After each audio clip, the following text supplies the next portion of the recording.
The northern tribes revolt. Rehoboam went to Shechem, where all Israel had gathered to make him king. When Jeroboam son of Nebat heard of this, he returned from Egypt, for he had fled to Egypt to escape from King Solomon.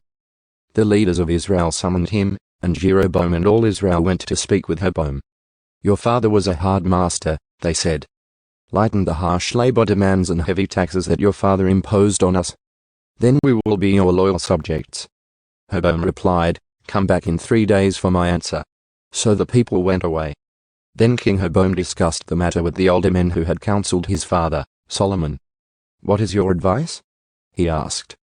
"How should I answer these people?"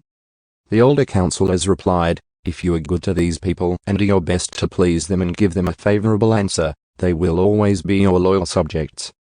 But Rehoboam rejected the advice of the older men and instead asked the opinion of the young men who had grown up with him and were now his advisers. "What is your advice?" he asked them. "How should I answer these people who want me to lighten the burdens imposed by my father?" The young men replied, "This is what you should tell those complainers who want a lighter burden. My little finger is thicker than my father's waist.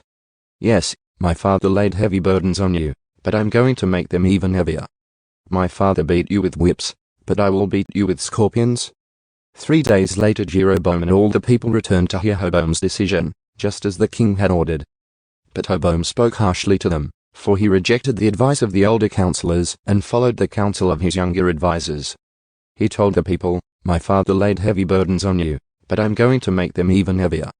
My father beat you with whips, but I will beat you with scorpions." So the king paid no attention to the people. This turn of events was the will of God, for it fulfilled the Lord's message to Jeroboam son of Nebat through the prophet Ahijah from Shil.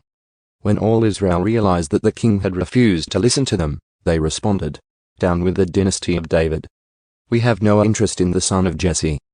Back to your homes, O Israel. Look out for your own house, O David."